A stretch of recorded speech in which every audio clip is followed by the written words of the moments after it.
Vamos al espacio de Mil Pelotas para ti. Hoy le toca a Rocío Medrano, integrante de este importante colectivo que tiene como principal objetivo visibilizar el grave problema de la alienación parental. Hoy, sujetos de derechos, niños, niñas y adolescentes. Claro, son sujetos de derechos, no sujetos de obligaciones, en lo absoluto. Sí, los obligados somos nosotros a darles amor, a darles atención, a darles educación, a darles salud, a darles identidad, a socializarlos, humanizarnos. En fin, Rocío, un fuerte abrazo. ¿Cómo estás? Un fuerte abrazo para ti también, Marco. Muy bien, afortunadamente, aquí con esta cápsula para tu teleaudiencia. Y bueno, pues en esta ocasión el tocar son las niñas, los niños y los adolescentes como sujetos de derechos. He mencionado en otras cápsulas, hemos hablado ya de la Convención sobre los Derechos del Niño y por eso necesitamos ser reiterativos. Correcto. El reconocimiento casi universal de la Convención de los Derechos del Niño de Naciones Unidas en 1989 tiene un significado revolucionario respecto a la consideración jurídica de las niñas, los niños y los adolescentes. Esta convención, Marco, representa la consagración del cambio de paradigma que se produce a finales del siglo XX sobre la consideración de la niña, los niños y los adolescentes por el derecho. Este sector de la población deja de ser considerado como un objeto de protección para convertirse en un sujeto titular de derechos que debe ser empoderado en los mismos. Pero la Convención de los Derechos de la Niña, los Niños y los Adolescentes no es algo aislado, sino que debe ser contemplada como uno más de los escalones de la humanidad en los últimos años en el camino no fácil hacia el reconocimiento universal de los derechos de toda persona en todas las sociedades. La sociedad había considerado tradicionalmente tanto a las niñas, los niños y los adolescentes como a las personas con discapacidades, afortunadamente, como necesitados de protección.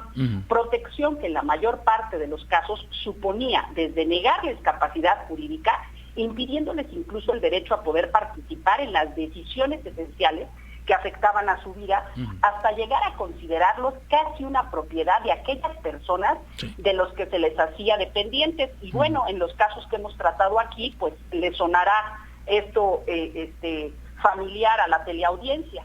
Frente a estas posturas surgen los movimientos sociales reivindicadores de la necesidad de crear una sociedad inclusiva e integradora en la que se considere la diferencia entre sus componentes como algo enriquecedor y en la que todos sus integrantes sean por igual titulares de todos los derechos, teniendo el Estado la obligación de adoptar las medidas necesarias para que el ejercicio de esos derechos pueda realizarse en condiciones suficientes y de igualdad. Dichos movimientos sociales van a ir consiguiendo que se produzca ese cambio de paradigma necesario para la constitución de sociedades equitativas en las que todos sus miembros sean titulares de todos los derechos. En ese sentido, estos marcos jurídicos en nuestro país y cada entidad, y que en ese sentido tu Estado ha sido vanguardista, es que se debe de comprender la perspectiva adoptada por la Convención de los Derechos de las Niñas, los Niños y los Adolescentes, que no proclama derechos nuevos para los niños, sino que ellos tengan los mismos derechos que las demás personas. La perspectiva de la Convención está enfocada hacia las obligaciones del Estado para garantizar, o sea, son leyes garantes, que dichos ser ejercidos por las niñas, los niños y los adolescentes y sean respetados tanto por el Estado como las demás personas. Y los casos de los que hemos venido hablando en estas cápsulas que tan amablemente nos proporcionan para la teleaudiencia, mira, hay 3 derechos que le preocupan por encima de todos a estos padres que desafortunadamente tienen todas sus familias la vida judicializada. Es el derecho de audiencia de las niñas, niños y adolescentes, que le da mucho temor a los padres, el derecho de convivencia. Estos 2 derechos en particular hay que entender que son de los niños, no son derechos de los padres. En ese sentido, por lo general, las autoridades piden que los niños vayan a los tribunales para escucharlos, independientemente de las edades, porque sabemos que hay pseudopsicólogos y pseudopsiquiatras que pueden entender el lenguaje a pesar de la temprana edad de los niños o bien de los adolescentes, hasta antes de los años, para entender qué es lo que necesitan. Ahora bien, ¿qué tenemos que hacer? Pues seguir empujando toda la sociedad, Marco, que desafortunadamente pues seguimos en pañales, ¿no? Y yo a veces digo de broma, pero es en serio, pensamos que estamos con pañales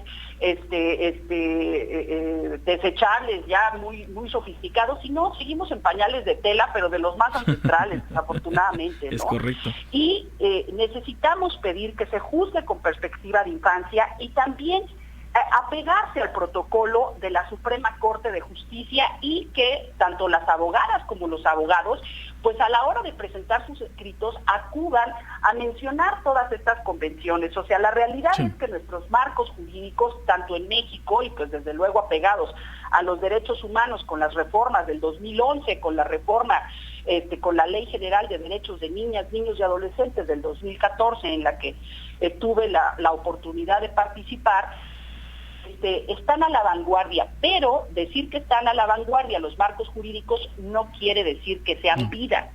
Y las sociedades, en ese sentido, lo que tenemos que hacer, las sociedades civiles, pues es impulsar. Claro.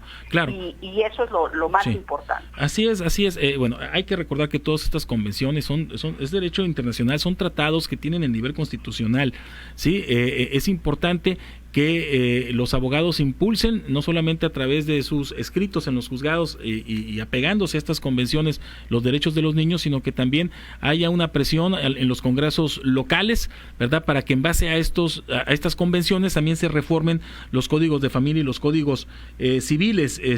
Rocío, importante mencionar que el derecho de audiencia es básico. Por ejemplo, para determinar, para la determinación de un juez, ¿sí?, se otorga la custodia compartida aquí en Sonora. O sea, solo les doy ese ejemplo, ¿no?, de cómo si tienen derecho a una determinada edad, no preciso ahorita tendría que tener el código aquí para incluso ser de peso en la decisión del juez si se otorga o no. Ajá. Fíjate, Marco, que yo te quería plantear, no sé cómo andemos de tiempo, pero yo llevé un caso, que además fue un caso que en 9 meses terminó, y lo que los jueces piden en cuanto a la custodia compartida es que los padres, desde el inicio, que van a presentar su solicitud de terminar con ese vínculo jurídico que es el matrimonio, para que se disuelva, ahí ellos tienen ya que ir puestos de acuerdo en que la custodia va a ser compartida. Sin embargo, es bien interesante porque hoy los jueces y las juezas piden ver a los niños. Hay quienes obviamente dilatan esa audiencia, pero quienes sí llevan a sus hijos, que en este caso fue bien interesante porque mandaron traer a dos hermanitos, listísimos los niños, ellos iban bien arreglados, sabían, su mamá extranjera, sabían que los estaba llamando una jueza, fueron, y curiosamente, por lo que los niños manifestaron, la jueza no dio la custodia compartida, porque los papás estaban de acuerdo en que la mamá los llevaba al colegio, los veía, el papá comía con ellos, etcétera, pero fíjate que la jueza les preguntó que con quién comían, y resulta ser que los niños dijeron, bueno, con mi papá, pero comemos como cada 15 días, porque la que nos recibe es la nana. Bastó y sobró para decir, estos niños yo no se los voy a dar a la nana. Si el papá los va a ver cada 15 días, aunque sea en su casa, la que se queda con la guardia y custodia es su mamá, y que el señor vea cómo organiza su vida, pero no son niños de la nana. Es correcto. Entonces, en esas cosas tenemos que avanzar. Y por último, Marco, y termino yo mi intervención, sería también que decirle a la audiencia que debe de saber que hoy tanto los jueces como y más la Suprema Corte de Justicia ya se fijan en donde el niño tiene más posibilidades, el niño, la niña y el adolescente, más posibilidades de desarrollarse. Y si en ese sentido mandan llamar a cualquiera de las hijas o hijos y ellos manifiestan que no quieren la convivencia, pues tanto el papá como la mamá van a necesitar otro tipo de ayuda y otro tipo de dinámica. Porque ellos también ya lo pueden manifestar. Es correcto. Rocío, es un privilegio escucharte. De verdad gozamos una persona tan preparada en este tema, y habrá oportunidad de abordar más en el espacio de Mil Pelotas para ti. Te mando un fuerte abrazo, Rocío. Igualmente para ustedes. Muchas gracias. Rocío Medrano, gracias, del colectivo Mil Pelotas para ti, una abogada muy capacitada y enterada en derecho familiar.